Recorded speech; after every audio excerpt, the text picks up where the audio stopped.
Manifesto of the Communist Party, 1888 English version. A spectre is haunting Europe, the spectre of communism.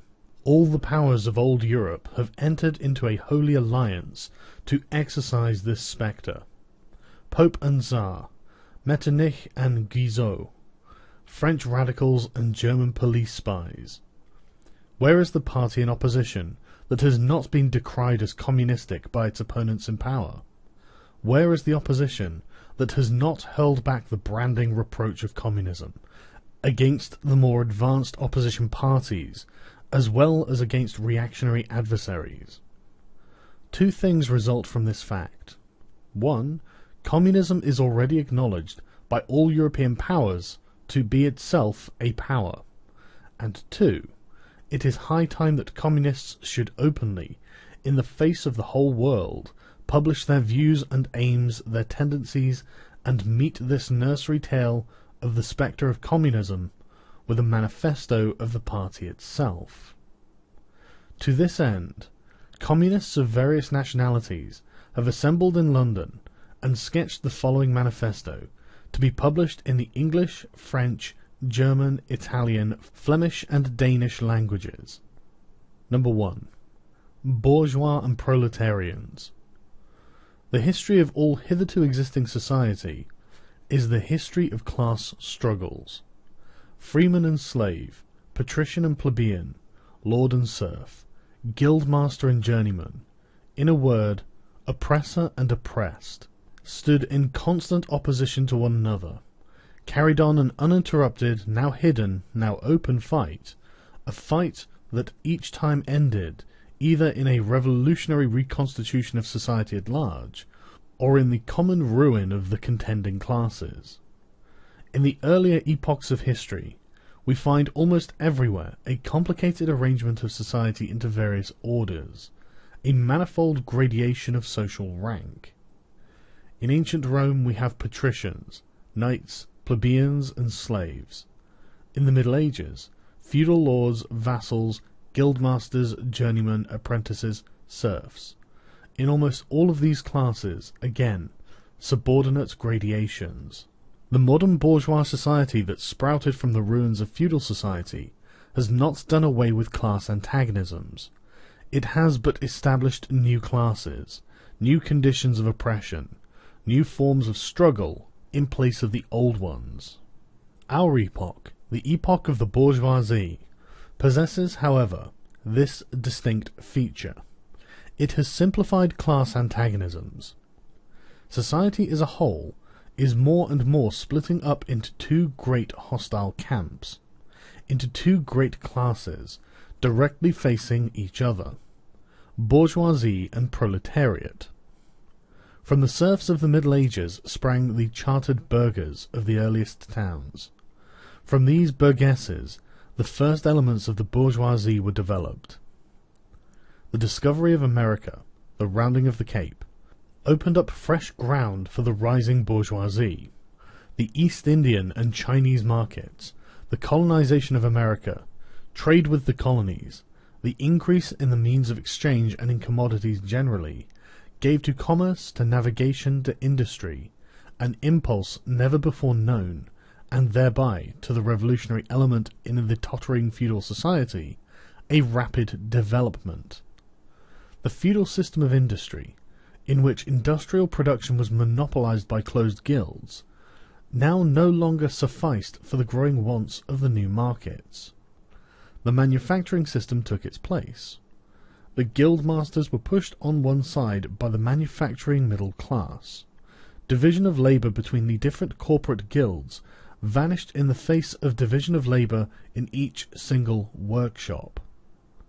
Meantime, the markets kept ever growing, the demand ever rising.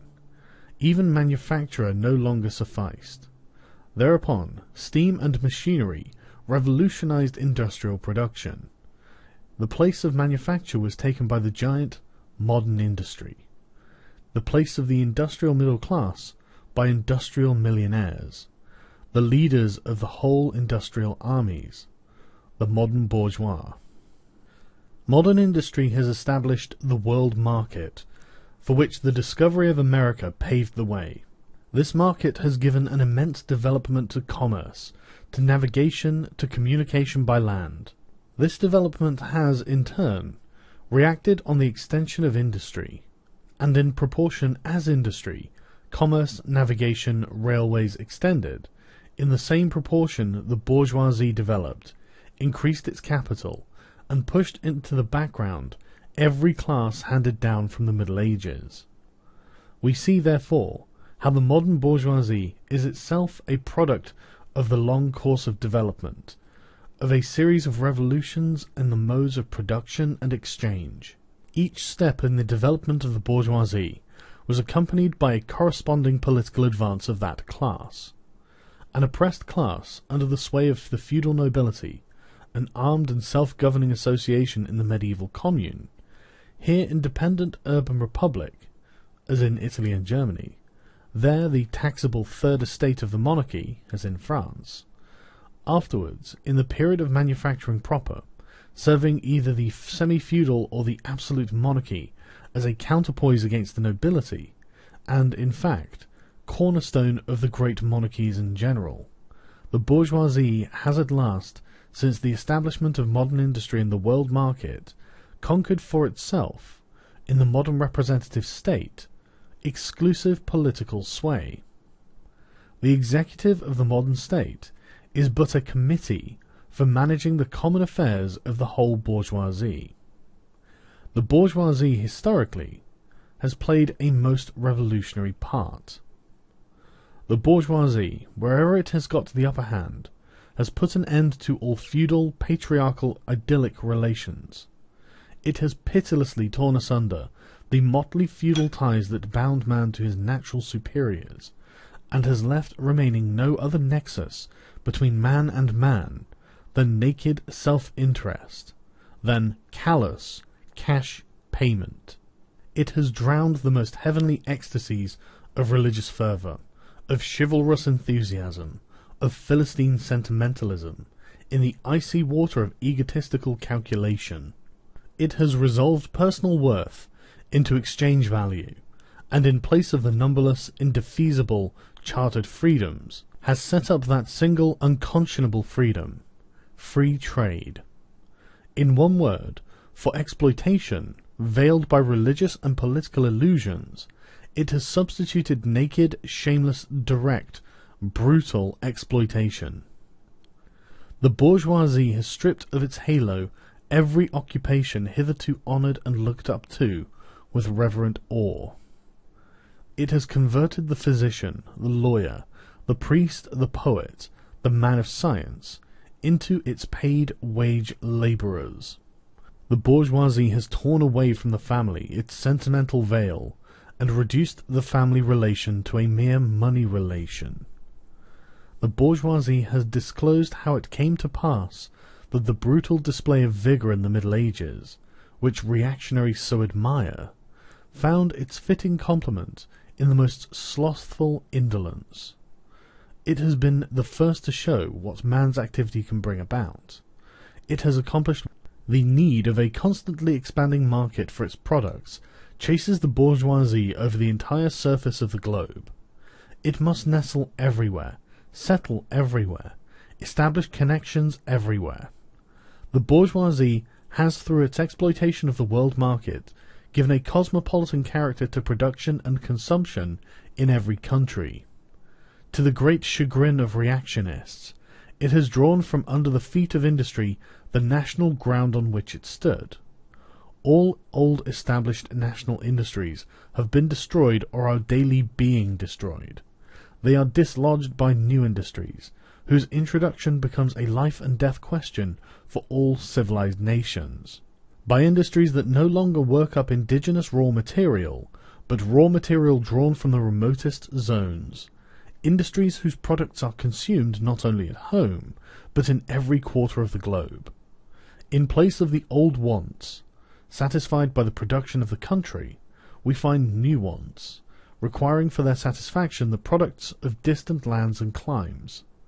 In place of the old local and national seclusion and self-sufficiency, we have intercourse in every direction, universal interdependence of nations, and as in material, so also in intellectual production, the intellectual creation of individual nations become common property. National one-sidedness and narrow-mindedness become more and more impossible, and from the numerous national and local literatures there arises a world literature. The bourgeoisie, by the rapid improvement of all instruments of production, by the immensely facilitated means of communication, draws all, even the most barbarian nations, into civilization. The cheap prices of commodities are the heavy artillery with which it batters down all Chinese walls, with which it forces the barbarians' intensely obstinate hatred of foreigners to capitulate. It compels all nations, on pain of extinction, to adopt the bourgeois mode of production. It compels them to introduce what it calls civilization into their midst, i.e., to become bourgeois themselves. In one word, it creates a world after its own image. The bourgeoisie has subjected the country to the rule of the towns. It has created enormous cities, has greatly increased the urban population as compared with the rural, and has thus rescued a considerable part of the population from the idiocy of rural life. Just as it has made the country dependent on the towns, so it has made the barbarian and semi-barbarian countries dependent on the civilized ones, nations of peasants on nations of bourgeois, the East on the West. The bourgeoisie keeps more and more doing away with the scattered state of the population, of the means of production and of property. It has agglomerated population, centralized the means of production, and has concentrated property in a few hands. The necessary consequence of this was political centralization. Independent, or but loosely connected provinces, with separate interests, laws, governments, and systems of taxation, became lumped together into one nation, with one government, one code of laws, one national class interest, one frontier, and one customs tariff. The bourgeoisie, during its rule of scarce 100 years, has created more massive and more colossal productive forces than have all the preceding generations together. Subjection of nature's forces to man, machinery, application of chemistry to industry and agriculture, steam navigation, railways, electric telegraphs, clearing of whole continents for cultivation, canalization of rivers, whole populations conjured out of the ground. What earlier century had even a presentiment that such productive forces slumbered in the lap of social labour? We see then the means of production and of exchange, on whose foundation the bourgeoisie built itself up, were generated in feudal society. At a certain stage in the development of these means of production and exchange, the conditions under which feudal society produced and exchanged, the feudal organization of agriculture and manufacturing industry, in one word, the feudal relations of property, became no longer compatible with the already developed productive forces. They became so many fetters. They had to be burst asunder. They were burst asunder. Into their place stepped free competition, accompanied by a social and political constitution adapted in it, and the economic and political sway of the bourgeois class. A similar movement is going on before our own eyes. Modern bourgeois society, with its relations of production, of exchange, and of property, a society that has conjured up such gigantic means of production and of exchange, is like the sorcerer who is no longer able to control the powers of the netherworld whom he has called up by his spells. For many a decade past, the history of industry and commerce is but the history of the revolt of modern productive forces against modern conditions of production, against the property relations that are the conditions for the existence of the bourgeois and of its rule. It is enough to mention that the commercial crises that by their periodical return put the existence of the entire bourgeois society on its trial, each time more threateningly, In these crises, a great part not only of the existing products, but also of the previously created productive forces, are periodically destroyed. In these crises, there breaks out an epidemic that, in all earlier epochs, would have seemed an absurdity: the epidemic of overproduction. Society suddenly finds itself put back into a state of momentary barbarism. It appears as if a famine, a universal war of devastation, had cut off the supply of every means of subsistence. Industry and commerce seem to be destroyed. And why? Because there is too much civilization, too much means of subsistence, too much industry, too much commerce. The productive forces at the disposal of society no longer tend to further the development of the conditions of bourgeois property. On the contrary, they have become too powerful for these conditions, by which they are fettered, and so soon as they overcome these fetters, they bring disorder into the whole of bourgeois society, endanger the existence of bourgeois property. The conditions of bourgeois society are too narrow to comprise the wealth created by them. And how does the bourgeoisie get over these crises? On one hand, by enforced destruction of a mass of productive forces; on the other, by the conquest of new markets, and by the more thorough exploitation of the old ones. That is to say, by paving the way for more extensive and more destructive crises, and by diminishing the means whereby crises are prevented. The weapons with which the bourgeoisie felled feudalism to the ground are now turned against the bourgeoisie itself. But not only has the bourgeoisie forged the weapons to bring death to itself, it has also called into existence the men who are to wield these weapons, the modern working class, the proletarians. In a proportion as the bourgeoisie, i.e. capital, is developed, in the same proportion is the proletariat, the modern working class, developed, a class of labourers who live only so long as they find work, and who find work only so long as their labour increases capital. These labourers, who must sell themselves piecemeal, are a commodity, like every other article of commerce, and are consequently exposed to all the vicissitudes of competition, to all the fluctuations of the market. Owing to the extensive use of machinery, and to the division of labour, the work of the proletarians has lost all individual character, and consequently all charm for the workman. He becomes an appendage of the machine, and it is only the most simple, most monotonous, and most easily acquired knack that is required of him.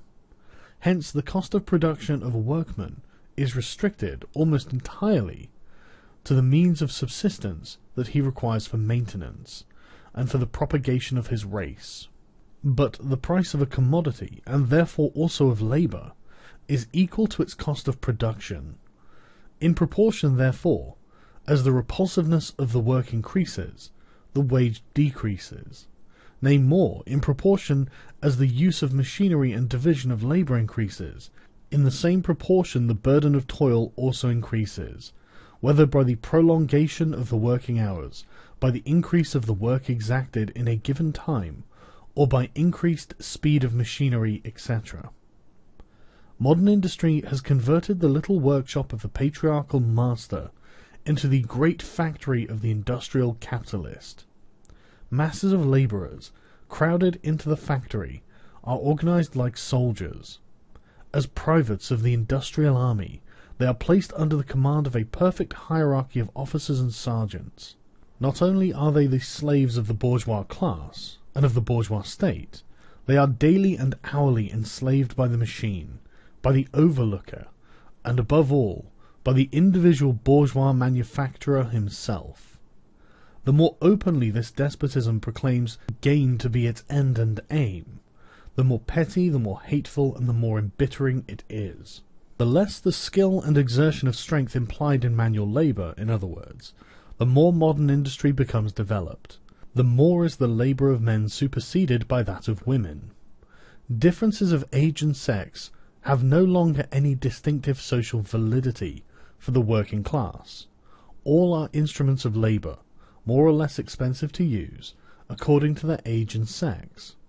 No sooner is the exploitation of the labourer by the manufacturer so far at an end that he receives his wages in cash, than he is set upon by other portions of the bourgeoisie, the landlord, the shopkeeper, the pawnbroker, etc. The lower strata of the middle class, the small tradespeople, shopkeepers, and retired tradesmen generally, the handicraftsmen and the peasants, all these sink gradually into the proletariat, partly because their diminutive capital does not suffice for the scale on which modern industry is carried on, and is swamped in the competition with the large capitalists, partly because their specialized skill is rendered worthless by new methods of production. Thus, the proletariat is recruited from all classes of the population. The proletariat goes through various stages of development. With its birth begins a struggle with the bourgeoisie. At first, the contest is carried on by individual labourers, then by the work people of a factory, then by the operative of one trade, in one locality, against the individual bourgeois who directly exploits them. They direct their attacks not against the bourgeois conditions of production, but against the instruments of production themselves. They destroy imported wares and compete with their labour. They smash to pieces machinery. They set factories ablaze. They seek to restore by force the vanished status of the workmen of the Middle Ages. At this stage, the labourers still form an incoherent mass, scattered over the whole country, and broken up by their mutual competition. If anywhere they unite to form more compact bodies, this is not yet the consequence of their own active union, but of the union of the bourgeoisie, which class, in order to attain its own political ends, is compelled to set the whole proletariat in motion, and is moreover yet, for a time, able to do so. At this stage, therefore, the proletarians do not fight their enemies, but the enemies of their enemies, the remnants of absolute monarchy, the landowners, the non-industrial bourgeois, the petty bourgeois. Thus, the whole historical movement is concentrated in the hands of the bourgeoisie. Every victory so obtained is a victory for the bourgeoisie. But with the development of industry, the proletariat not only increases in number, it becomes concentrated in greater masses. Its strength grows, and it feels that strength more. The various interests and conditions of life within the ranks of the proletariat are more and more equalized, in proportion as machinery obliterates all distinctions of labour, and nearly everywhere reduces wages to the same low level. The growing competition among the bourgeois, and the resulting commercial crises, make the wages of the workers ever more fluctuating. The increasing improvement of machinery, ever more rapidly developing, makes their livelihood more and more precarious. The collisions between individual workmen and individual bourgeois take more and more the character of collisions between two classes. Thereupon, the workers begin to form combinations, trade unions, against the bourgeois. They club together in order to keep up the rate of wages. They found permanent associations in order to make provision beforehand for these occasional revolts. Here and there, the contest breaks out into riots. Now and then the workers are victorious, but only for a time. The real fruit of their battles lie, not in the immediate result, but in the ever-expanding union of the workers. This union is helped on by the improved means of communication that are created by modern industry, and that place the workers of different localities in contact with one another. It was just this character that was needed to centralize the numerous local struggles, all of the same character, into one national struggle between classes. But every class struggle is a political struggle, and that union, to attain which the burghers of the Middle Ages, with their miserable highways, required centuries, the modern proletariat, thanks to railways, achieve in a few years. The organization of the proletarians into a class, and consequently into a political party, is continually being upset again by the competition between the workers themselves. But it ever rises up again, stronger, firmer, mightier. It compels legislative recognition of particular interests of the workers by taking advantage of the divisions among the bourgeoisie itself. Thus, the 10 Hours Bill in England was carried. Altogether, collisions between the classes of the old society further, in many ways, the course of development of the proletariat. The bourgeoisie finds itself involved in a constant battle, at first with the aristocracy, later on with those portions of the bourgeoisie itself whose interests have become antagonistic to the progress of industry, at all time with the bourgeoisie of foreign countries. In all these battles, it sees itself compelled to appeal to the proletariat to ask for help, and thus to drag it into the political arena. The bourgeoisie itself, therefore, supplies the proletariat with its own elements of political and general education. In other words, it furnishes the proletariat with weapons for fighting the bourgeoisie. Further, as we have already seen, entire sections of the ruling class are, by the advance of industry, precipitated into the proletariat, or at least threatened in their conditions of existence. These also supply the proletariat with fresh elements of enlightenment and progress. Finally, in times when the class struggle nears the decisive hour, the progress of dissolution going on within the ruling class, in fact within the whole range of old society, assumes such a violent, glaring character that a small section of the ruling class cuts itself adrift, joins the revolutionary class, the class that holds the future in its hands. Just as, therefore, at an earlier period, a section of nobility went over to the bourgeoisie, so now a portion of the bourgeoisie goes over to the proletariat, and in particular a portion of the bourgeois ideologists, who have raised themselves to the level of comprehending theoretically the historical movement as a whole.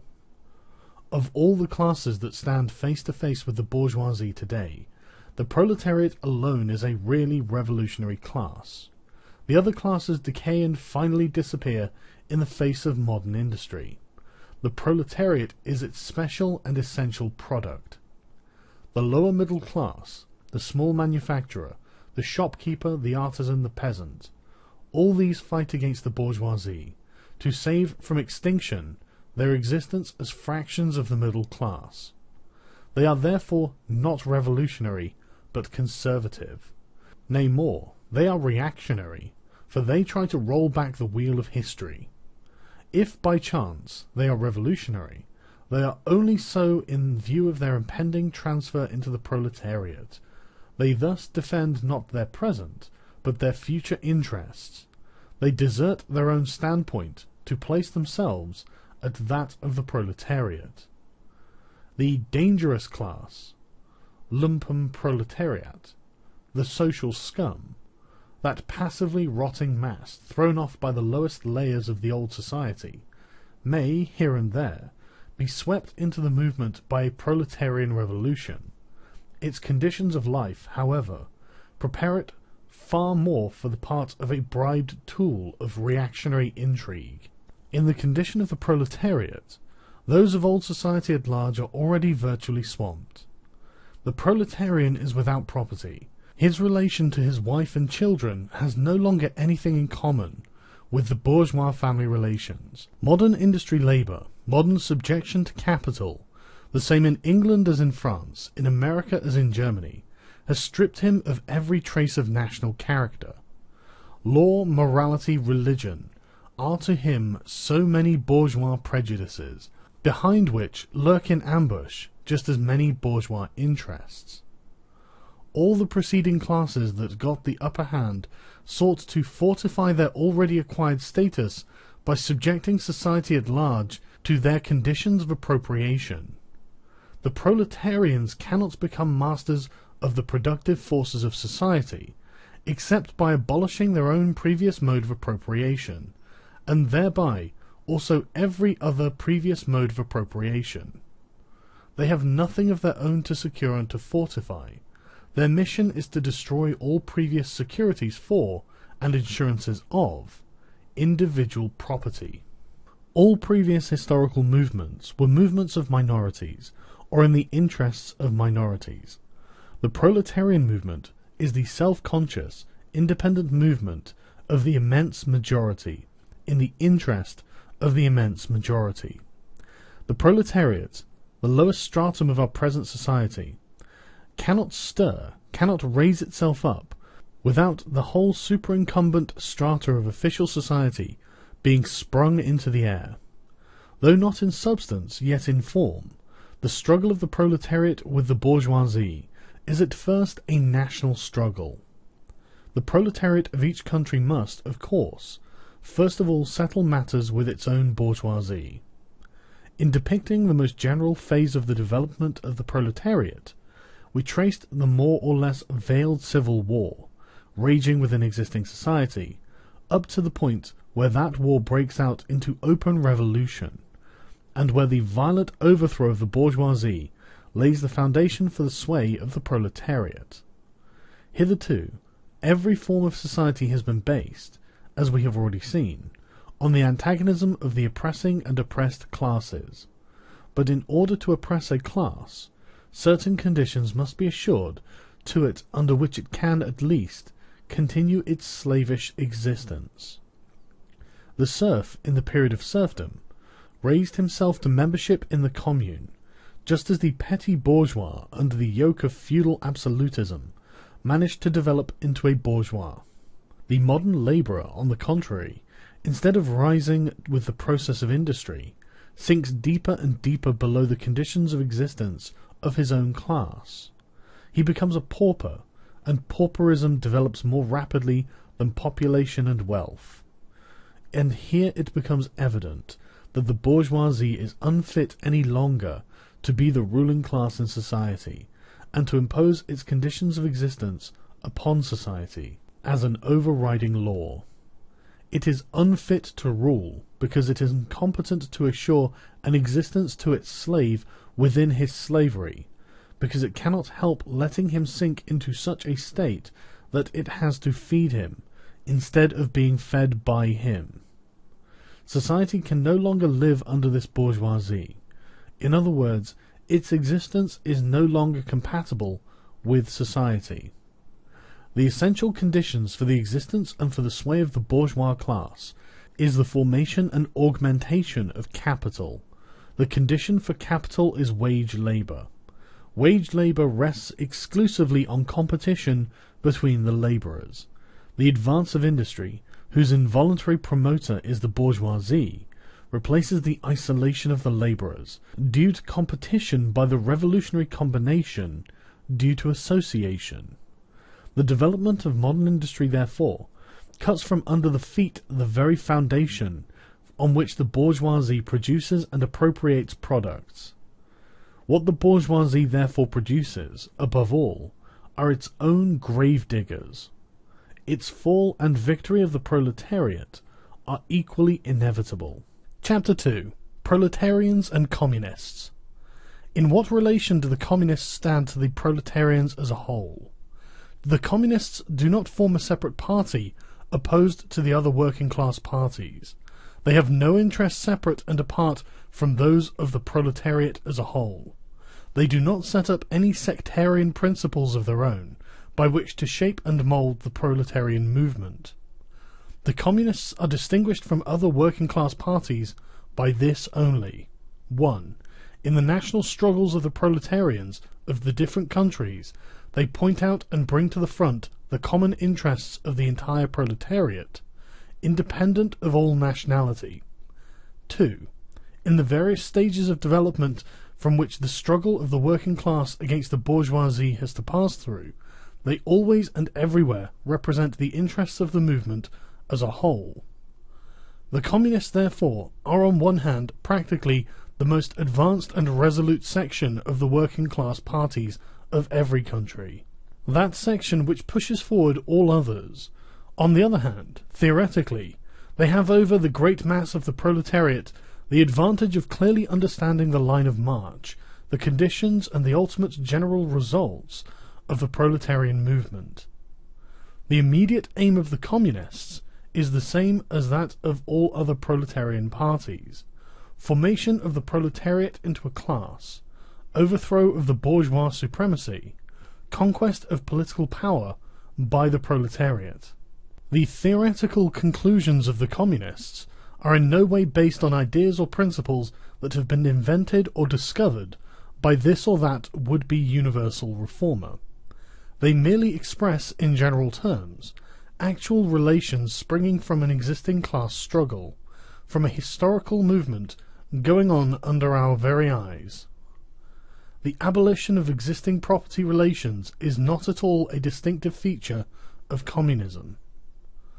All property relations in the past have been continually subject to historical change, consequent upon the change in historical conditions.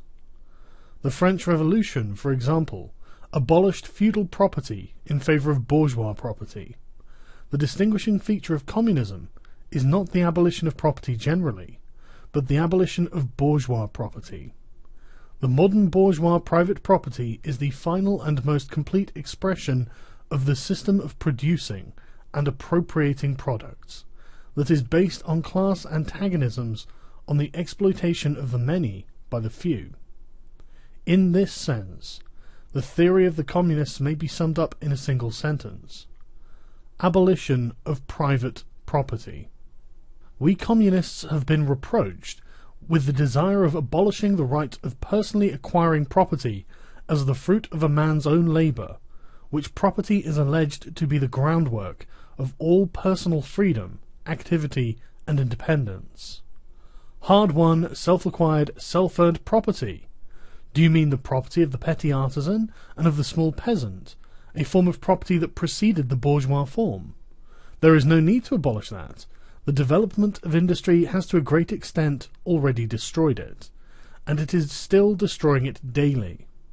Or do you mean the modern bourgeois private property? But does the wage labour create any property for the labourer? Not a bit. It creates capital, i.e. that kind of property which exploits wage labour, and cannot increase except upon condition of begetting a new supply of wage labour for fresh exploitation. Property in its present form is based on the antagonism of capital and wage labour. Let us examine both sides of this antagonism. To be a capitalist is to not only have a purely personal, but a social status in production. Capital is a collective product, and only by the united action of many members, nay, in the last resort, only by the united action of all members of society, can it be set in motion. Capital is therefore not only personal, it is a social power. When, therefore, capital is converted into common property, into the property of all members of society, personal property is not thereby transformed into social property. It is only the social character of the property that is changed. It loses its class character. Let us now take wage labour. The average price of wage labour is the minimum wage, i.e. that quantum of the means of subsistence which is absolutely requisite to keep the labourer in bare existence as a labourer. What, therefore, the wage labourer appropriates, by means of his labour, merely suffices to prolong and reproduce a bare existence. We by no means intend to abolish this personal appropriation of the products of labour, an appropriation that is made for the maintenance and reproduction of human life, and that leaves no surplus wherewith to command the labour of others. All that we want to do away with is the miserable character of this appropriation, under which the labourer lives merely to increase capital, and is allowed to live only in so far as the interest of the ruling class requires it.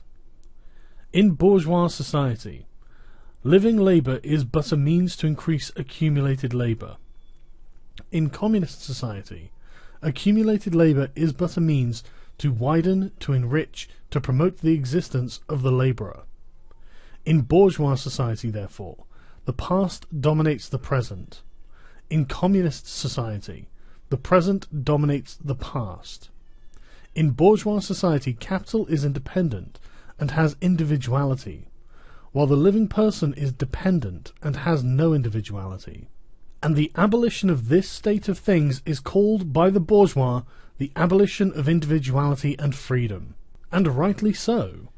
The abolition of bourgeois individuality, bourgeois independence, and bourgeois freedom is undoubtedly aimed at. By freedom is meant, under the present bourgeois conditions of production, free trade, free selling, and free buying. But if selling and buying disappears, free selling and buying disappears also.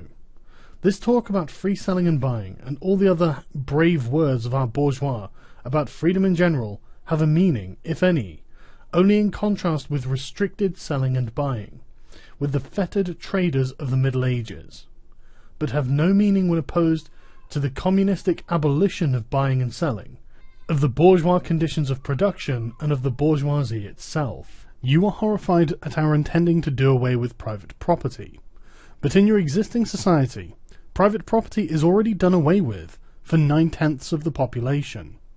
Its existence for the few is solely due to its non-existence in the hands of those 9/10. You reproach us, therefore, with intending to do away with a form of property, and the necessary condition for whose existence is the non-existence of any property for the immense majority of society. In one word, you reproach us for intending to do away with your property. Precisely so. That is just what we intend. From the moment when labour can no longer be converted into capital, money, or rent, into a social power capable of being monopolized, i.e., from the moment when individual property can no longer be transformed into bourgeois property, into capital, from that moment, you say, individuality vanishes. You must, therefore, confess that by individual you mean no other person than the bourgeois, than the middle-class owner of property. This person must, indeed, be swept out of the way and made impossible. Communism deprives no man of the power to appropriate the products of society. All that it does is to deprive him of the power to subjugate the labour of others by means of such appropriations. It has been objected that upon the abolition of private property, all work will cease, and universal laziness will overtake us. According to this, bourgeois society ought long ago to have gone to the dogs through sheer idleness, for those of its members who work acquire nothing, and those who acquire anything do not work. The whole of this objection is but another expression of the tautology, that there can no longer be any wage labour when there is no longer any capital. All objections urged against the communist mode of producing and appropriating material products have, in the same way, been urged against the communistic mode of producing and appropriating intellectual products. Just as, to the bourgeois, the disappearance of class property is the disappearance of production itself, so the disappearance of class culture is to him identical with the disappearance of all culture. That culture, the loss of which he laments, is, for the enormous majority, a mere training to act as a machine. But don't wrangle with us so long as you apply, to our intended abolition of bourgeois property, the standard of your bourgeois notions of freedom, culture, law, etc. Your very ideas are but the outgrowth of the conditions of your bourgeois production and bourgeois property, just as your jurisprudence is but the will of your class made into a law for all, a will whose essential character and direction are determined by the economical conditions of existence of your class. The selfish misconception that induces you to transform into eternal laws of nature and of reason the societal forms springing from your present mode of production and form of property, historical relations that rise and disappear in the progress of production, this misconception you share with every ruling class that preceded you. What you see clearly in the case of ancient property, what you admit in the case of feudal property, you are of course forbidden to admit in the case of your own bourgeois form of property.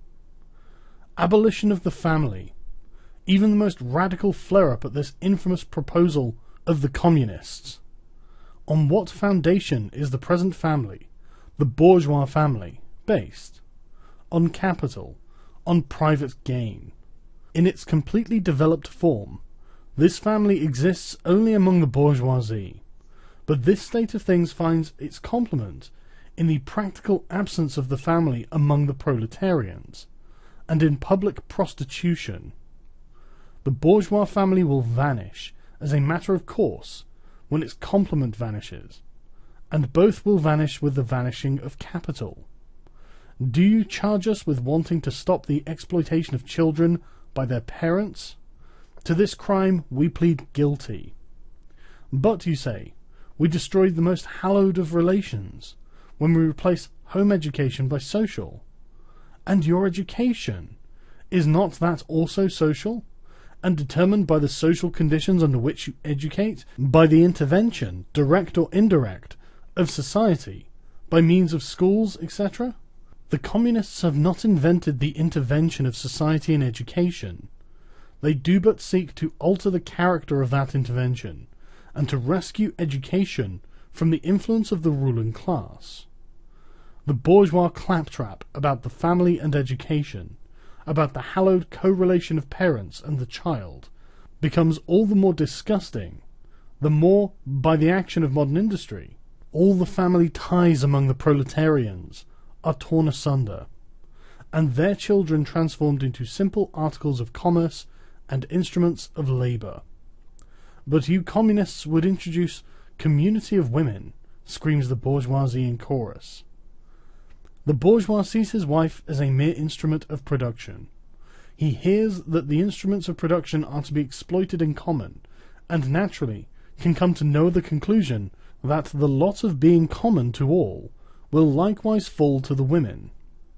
He has not even a suspicion that the real point aimed at is to do away with the status of women as mere instruments of production. For the rest, nothing is more ridiculous than the virtuous indignation of our bourgeois at the community of women which, they pretend, is to be openly and officially established by the communists. The communists have no need to introduce community of women. It has existed almost from time immemorial. Our bourgeois, not content with having wives and daughters of their proletarians at their disposal, not to speak of the common prostitutes, take the greatest pleasure in seducing each other's wives. Bourgeois marriage is, in reality, a system of wives in common, and thus, at the most, what the communists might possibly be reproached with is that they desire to introduce, in substitution for a hypocritically concealed, an openly legalized community of women.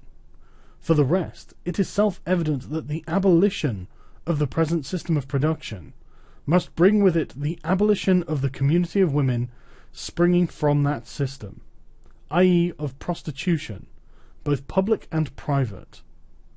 The communists are further reproached with desiring to abolish countries and nationality. The working men have no country. We cannot take from them what they have not got. Since the proletariat must first of all acquire political supremacy, must rise to be the leading class of the nation, must constitute itself the nation.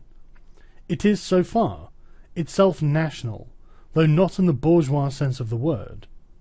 National differences and antagonism between peoples are daily more and more vanishing, owing to the development of the bourgeoisie, to freedom of commerce, to the world market, to uniformity in the mode of production and in the conditions of life corresponding thereto. The supremacy of the proletariat will cause them to vanish still faster. The united action of the leading civilized countries, at least, is one of the first conditions for the emancipation of the proletariat. In proportion as the exploitation of one individual by another will also be put an end to, the exploitation of one nation by another will also be put an end to. In proportion as the antagonism between classes within the nation vanishes, the hostility of one nation to another will come to an end. The charges against communism made from a religious and philosophical and generally from an ideological standpoint are not deserving of serious examination. Does it require deep intuition to comprehend that man's ideas, views, and conception, in one word, man's consciousness, changes with every change in the conditions of his material existence, in his social relations and in his social life. What else does the history of ideas prove than that intellectual production changes its character in proportion as material production is changed? The ruling ideas of each age have ever been the ideas of its ruling class. When people speak of the ideas that revolutionize society, they do but express that fact that within the old society, the elements of a new one have been created, and that the dissolution of the old ideas keeps even pace with the dissolution of the old conditions of existence. When the ancient world was in its last throes, the ancient religions were overcome by Christianity. When Christian ideas succumbed in the 18th century to rationalist ideas, feudal society fought its death battle with the then revolutionary bourgeoisie. The ideas of religious liberty and freedom of conscience merely gave expression to the sway of free competition within the domain of knowledge. Undoubtedly, it will be said, religious, moral, philosophical and juridical ideas have been modified in the course of historical development. But religion, morality, philosophy, political science and law constantly survived this change. They are, besides, eternal truths, such as freedom, justice, etc., that are common to all states of society. But communism abolishes eternal truths. It abolishes all religion and all morality. Instead of constituting them on a new basis, it therefore acts in contradiction to all past historical experience. What does this accusation reduce itself to? The history of all past society has consisted in the development of class antagonisms, antagonisms that assumed different forms at different epochs. But whatever form they have taken, one fact is common to all ages, viz., the exploitation of one part of society by the other. No wonder, then, that the social consciousness of past ages, despite all the multiplicity and variety it displays, moves within certain common forms, or general ideas, which cannot completely vanish except with the total disappearance of class antagonisms. The communist revolution is the most radical rupture with traditional property relations. No wonder that its development involved the most radical rupture with traditional ideas. But let us have done with the bourgeois objections to communism. We have seen above that the first step in the revolution by the working class is to raise the proletariat to the position of ruling class to win the battle of democracy.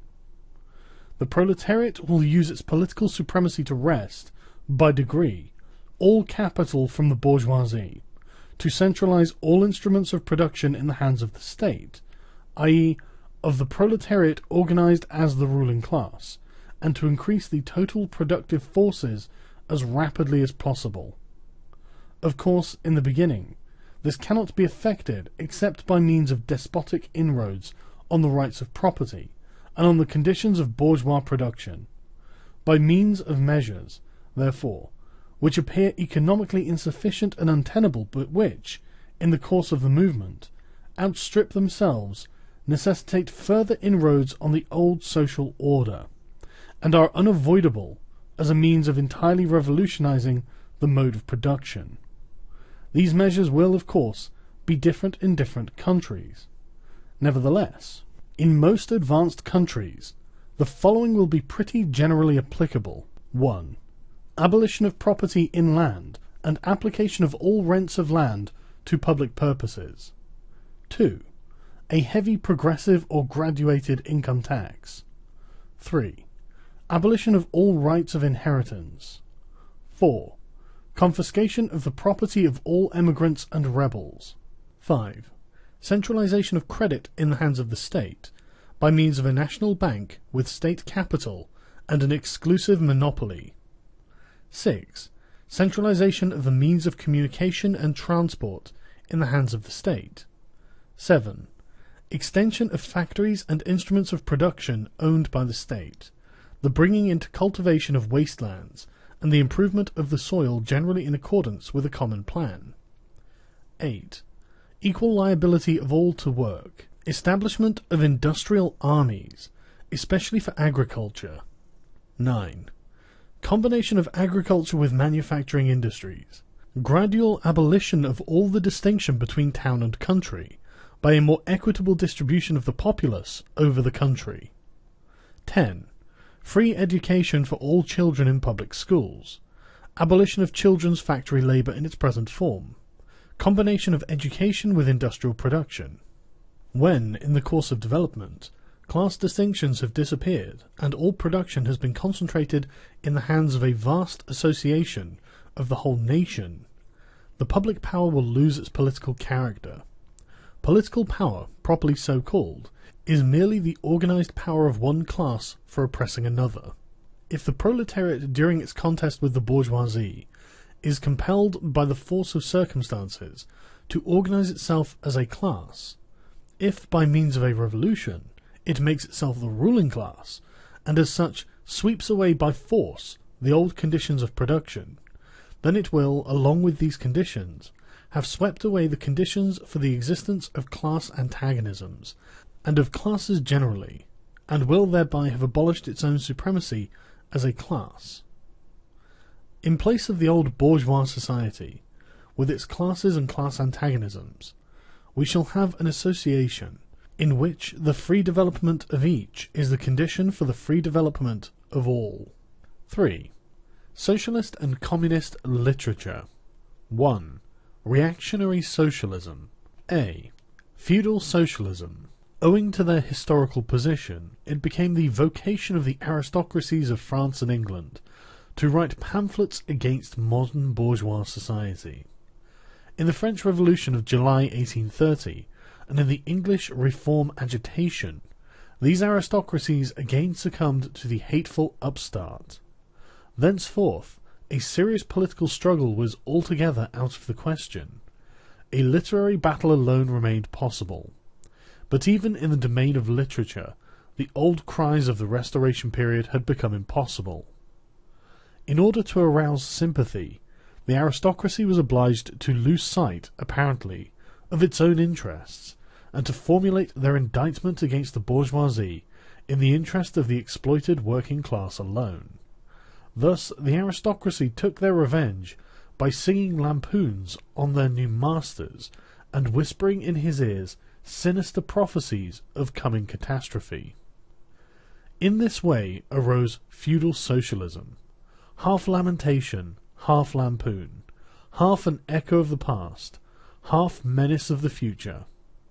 At times by its bitter, witty, and incisive criticism, striking the bourgeoisie to the very heart's core, but always ludicrous in its effect, through total incapacity to comprehend the march of modern history. The aristocracy, in order to rally the people to them, waved the proletarian alms bag in front for a banner. But the people, so often as it joined them, saw on their hindquarters the old feudal coats of arms, and deserted with loud and irreverent laughter. One section of the French Legitimists and Young England exhibited this spectacle. In pointing out that their mode of exploitation was different to that of the bourgeoisie, the feudalists forget that they exploited under circumstances and conditions that were quite different and that are now antiquated. In showing that, under their rule, the modern proletariat never existed, they forget that the modern bourgeoisie is the necessary offspring of their own form of society.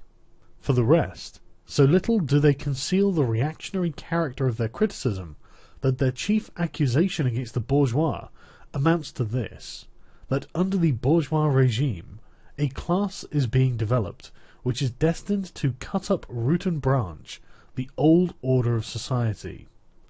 What they upbraid the bourgeoisie with is not so much that it creates a proletariat as that it creates a revolutionary proletariat. In political practice, therefore, they join all in coercive measures against the working class, and in ordinary life, despite their highfalutin phrases, they stoop to pick up the golden apples dropped from the tree of industry, and to barter truth, love, and honour for traffic in wool, beetroot sugar, and potato spirits. As the parson has ever gone hand in hand with the landlord, so has clerical socialism with feudal socialism. Nothing is easier than to give Christian asceticism a socialist tinge. Has not Christianity declaimed against private property, against marriage, against the state? Has it not preached in the place of these charity and poverty, celibacy and mortification of the flesh, monastic life and mother church? Christian socialism is but the holy water with which the priest consecrates the heart-burnings of the aristocrat. B. Petty bourgeois socialism. The feudal aristocracy was not the only class that was ruined by the bourgeoisie, not the only class whose conditions of existence pined and perished in the atmosphere of modern bourgeois society. The medieval burgesses and the small peasant proprietors were the precursors of the modern bourgeoisie. In those countries which are but little developed, industrially and commercially, these two classes still vegetate side by side with the rising bourgeoisie. In countries where modern civilization has become fully developed, a new class of petty bourgeois has been formed, fluctuating between proletariat and bourgeoisie, and ever renewing itself as a supplementary part of bourgeois society.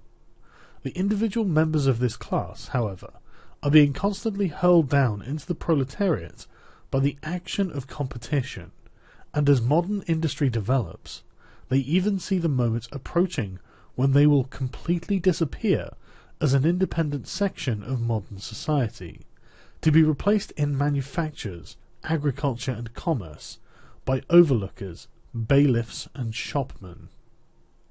In countries like France, where the peasants constitute far more than half the population, it was natural that writers who sided with the proletariat against the bourgeoisie should use in their criticism of the bourgeois regime the standard of the peasant and petty bourgeois, and from the standpoint of these intermediate classes should take up the cudgels for the working class. Thus arose petty bourgeois socialism. Sismondi was the head of this school, not only in France, but also in England. This school of socialism dissected with great acuteness the contradictions in the conditions of modern production. It laid bare the hypocritical apologies of economists. It proved, incontrovertibly, the disastrous effects of machinery and division of labour, the concentration of capital and land in a few hands, overproduction and crises. It pointed out the inevitable ruin of the petty bourgeois and peasant, and the misery of the proletariat, the anarchy in production, the crying inequalities in the distribution of wealth, the industrial war of extermination between nations, the dissolution of old moral bonds, of the old family relations, of the old nationalities. In its positive aims, however, this form of socialism aspires either to restoring the old means of production and of exchange, and with them the old property relations and the old society, or to cramping the modern means of production and of exchange within the framework of the old property relations that have been, and were bound to be, exploded by those means. In either case, it is both reactionary and utopian. Its last words are corporate guilds for manufacture, patriarchal relations in agriculture. Ultimately, when stubborn historical facts had dispersed all intoxicating effects of self-deception, this form of socialism ended in a miserable fit of the blues. C. German or true socialism. The socialist and communist literature of France, a literature that originated under the pressure of a bourgeoisie in power, and that was the expressions of the struggle against this power, was introduced into Germany at a time when the bourgeoisie in that country had just begun its contest with feudal absolutism. German philosophers, would-be philosophers and beaux esprits, men of letters, eagerly seized on this literature, only forgetting that when these writings immigrated from France into Germany, French social conditions had not immigrated along with them. In contact with German social conditions, this French literature lost all its immediate practical significance and assumed a purely literary aspect. Thus, to the German philosophers of the 18th century, the demands of the First French Revolution were nothing more than the demands of practical reason in general, and the utterance of the will of the revolutionary French bourgeoisie signified, in their eyes, the laws of pure will, of will as it was bound to be, of true human will generally. The work of the German literati consisted solely in bringing the new French ideas into harmony with their ancient philosophical conscience, or rather in annexing the French ideas without deserting their own philosophic point of view. This annexation took place in the same way in which a foreign language is appropriated, namely by translation.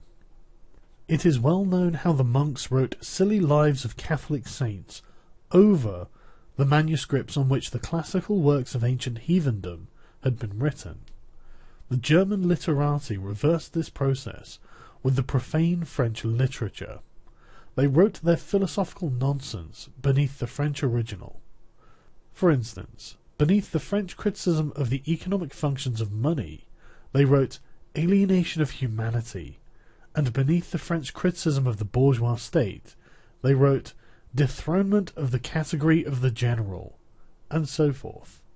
The introduction of these philosophical phrases at the back of the French historical criticisms they dubbed philosophy of action, true socialism, German science of socialism, philosophical foundation of socialism, and so on. The French socialist and communist literature was thus completely emasculated, and since it ceased in the hands of the German to express the struggle of one class with the other, he felt conscious of having overcome French one-sidedness, and of representing not true requirements, but the requirements of truth, not the interests of the proletariat, but the interests of human nature, of man in general, who belongs to no class, has no reality, who exists only in the misty realm of philosophical fantasy. This German socialism, which took its schoolboy task so seriously and solemnly, and extolled its poor stock-in-trade in such a Mont-Blanc fashion, meanwhile gradually lost its pedantic innocence. The fight of the Germans, and especially of the Prussian bourgeoisie, against feudal aristocracy and absolute monarchy, in other words, the liberal movement, became more earnest. By this, the long-wished-for opportunity was offered to true socialism, of confronting the political movement with socialist demands, of hurling the traditional anathemas against liberalism, against representative government, against bourgeois competition, bourgeois freedom of the press, bourgeois legislation, bourgeois liberty and equality, and of preaching to the masses that they had nothing to gain and everything to lose by this bourgeois movement. German socialism forgot, in the nick of time, that the French criticism, whose silly echo it was, presupposed the existence of a modern bourgeois society, with its corresponding economic conditions of existence, and the political constitution adapted thereto, the very things whose attainment was the object of the pending struggle in Germany. To the absolute governments, with their following of parsons, professors, country squires, and officials, it served as a welcome scarecrow against the threatening bourgeoisie. It was a sweet finish after the bitter pills of flogging and bullets, with which these same governments, just at that time, dosed the German working-class risings. While this true socialism thus served the government as a weapon for fighting the German bourgeoisie, it, at the same time, directly represented a reactionary interest, the interest of the German Philistines. In Germany, the petty bourgeois class, a relic of the 16th century, and since then constantly cropping up again under various forms, is the real social basis of the existing state of things. To preserve this class is to preserve the existing state of things in Germany. the industrial and political supremacy of the bourgeoisie threatens it with certain destruction. On the one hand, from the concentration of capital, on the other, from the rise of a revolutionary proletariat. True socialism appeared to kill these two birds with one stone. It spread like an epidemic. The robe of speculative cobwebs, embroidered with flowers of rhetoric, steeped in the dew of sickly sentiment, this transcendental robe, in which the German socialists wrapped their sorry eternal truths, all skin and bone, served to wonderfully increase the sale of their goods amongst such a public. And on its part, German socialism recognized more and more its own calling as the bombastic representative of the petty bourgeois Philistine. It proclaimed the German nation to be the model nation, and the German petty Philistine to be the typical man. To every villainous meanness of this model man, it gave a higher, hidden, socialistic interpretation, the exact contrary of its real character. It went to the extreme length of directly opposing the brutally destructive tendency of communism, and of proclaiming its supreme and impartial contempt of all class struggles. With very few exceptions, all the so-called socialist and communist publications that now, 1847, circulate in Germany belong to the domain of this foul and enervating literature. 2. Conservative or bourgeois socialism. A part of the bourgeoisie is desirous of redressing social grievances in order to secure the continued existence of bourgeois society. To this section belong economists, philanthropists, humanitarians, improvers of the condition of the working class, organizers of charity, members of Society for the Prevention of Cruelty to Animals, temperance fanatics, hole and corner reformers of every imaginable kind. This form of socialism has, moreover, been worked out into complete systems. We may cite Proudhon's Philosophie de la Miserie as an example of this form. The socialistic bourgeois want all the advantages of modern social conditions, without the struggles and dangers necessarily resulting therefrom. They desire the existing state of society, minus its revolutionary and disintegrating elements. They wish for a bourgeoisie without a proletariat. The bourgeoisie naturally conceives the world in which it is supreme to be the best, and bourgeois socialism develops this comfortable conception into various, more or less complete systems. In requiring the proletariat to carry out such a system, and thereby to march straightway into the social New Jerusalem, it but requires in reality that the proletariat should remain within the bounds of existing society, but should cast away all its hateful ideas concerning the bourgeoisie.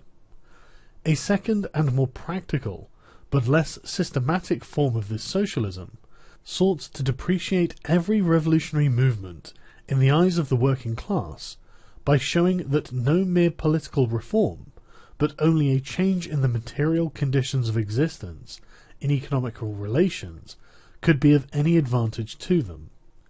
By changes in the material conditions of existence, this form of socialism, however, by no means understands the abolition of the bourgeois relations of production, an abolition that can be effected only by a revolution, but administrative reforms based on the continued existence of these relations, reforms therefore that in no respect affect the relations between capital and labour, but at the best lessen the cost and simplify the administrative work of bourgeois government.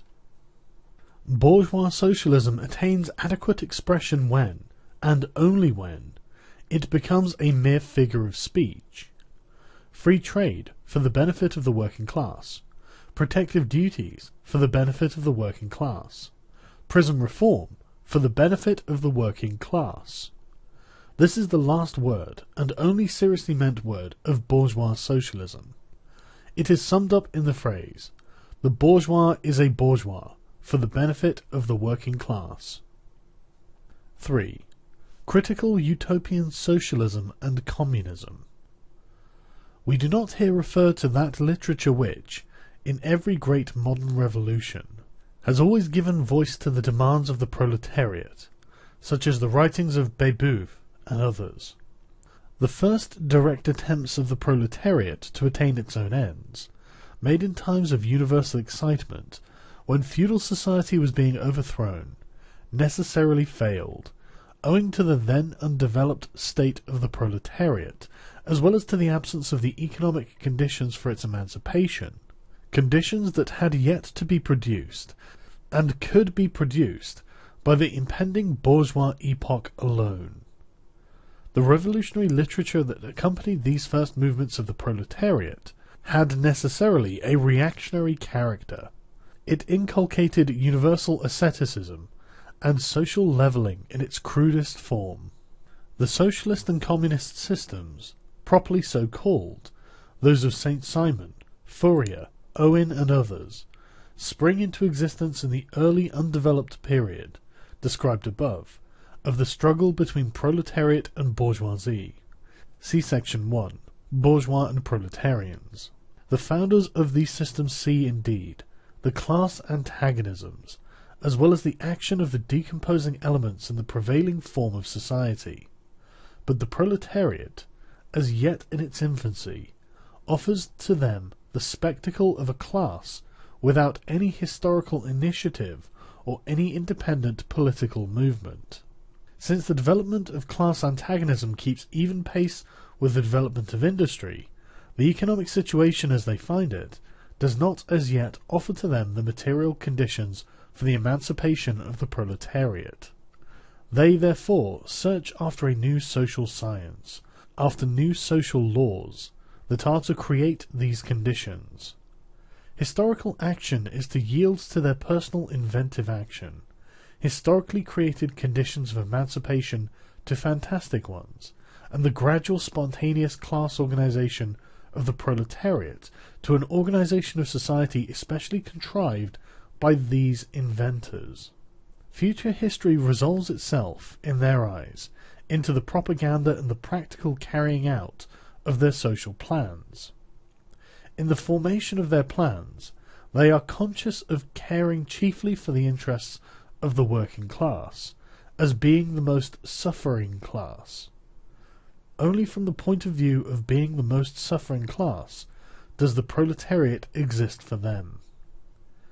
The underdeveloped state of the class struggle, as well as their own surroundings, causes socialists of this kind to consider themselves far superior to all class antagonisms. They want to improve the condition of every member of society, even that of the most favoured.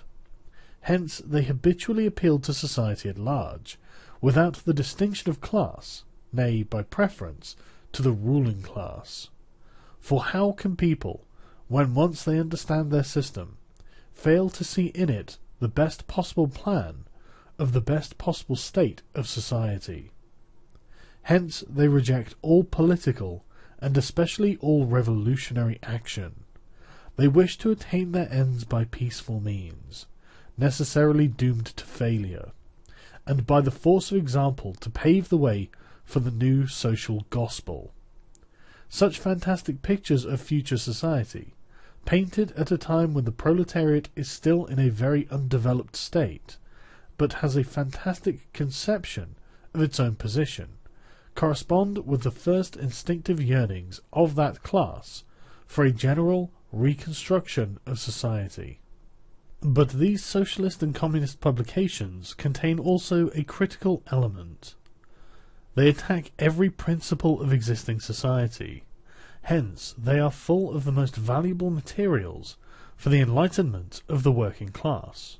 The practical measures proposed in them, such as the abolition of the distinction between town and country, of the family, of the carrying on of industries for the account of private individuals, and of the wage system, the proclamation of social harmony, the conversion of the function of the state into a more superintendence of production.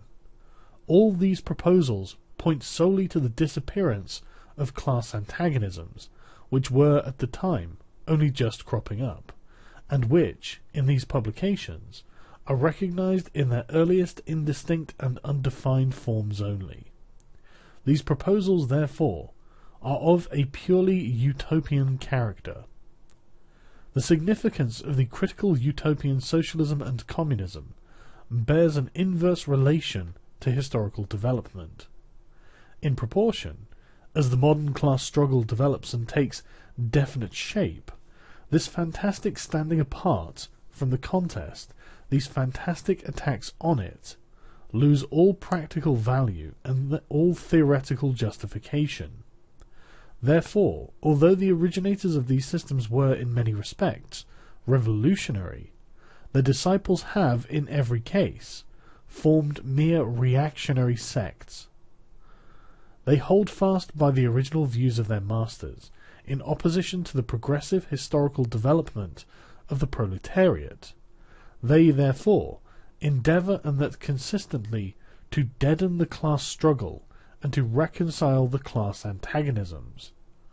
They still dream of experimental realization of their social utopias, of founding isolated phalansteries, of establishing home colonies, or setting up a little Icaria, duodecimo editions of the New Jerusalem.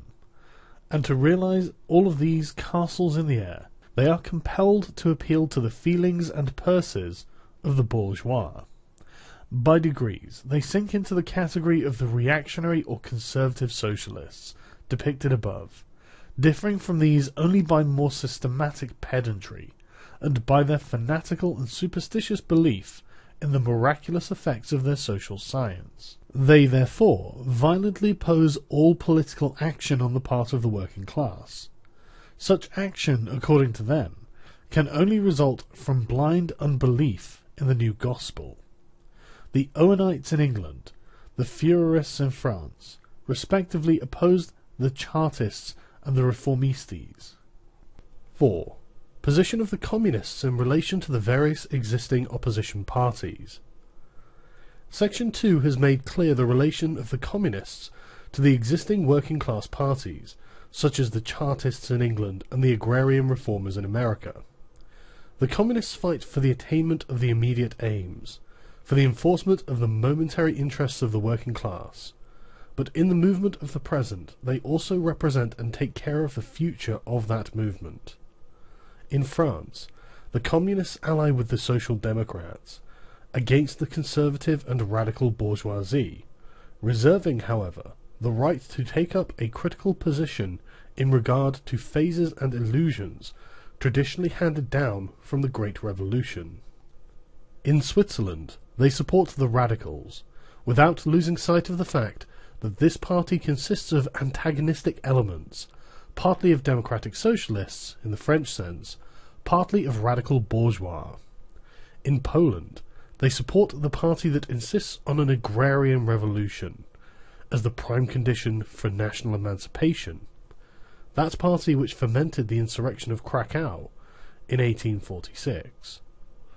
In Germany, they fight with the bourgeoisie whenever it acts in a revolutionary way, against the absolute monarchy, the feudal squirearchy, and the petty bourgeoisie.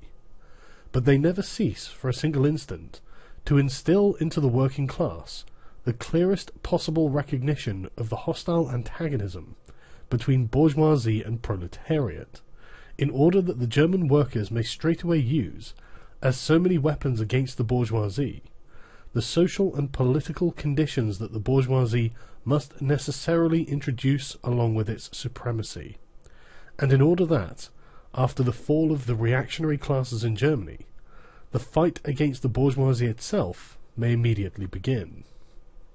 The Communists turn their attention chiefly to Germany, because that country is on the eve of a bourgeois revolution that is bound to be carried out under more advanced conditions of European civilization and with a much more developed proletariat than that of England was in the 17th and France in the 18th century, and because the bourgeois revolution in Germany will be but the prelude to an immediately following proletarian revolution. In short, the Communists everywhere support every revolutionary movement against the existing social and political order of things. In all these movements, they bring to the front, as the leading question in each, the property question, no matter what its degree of development at the time. Finally, they labour everywhere for the union and agreement of the democratic parties of all countries. The communists disdain to conceal their views and aims. They openly declare that their ends can be attained only by the forcible overthrow of all existing social conditions. Let the ruling classes tremble at a communistic revolution. The proletarians have nothing to lose but their chains. They have a world to win. Working men of all countries, unite!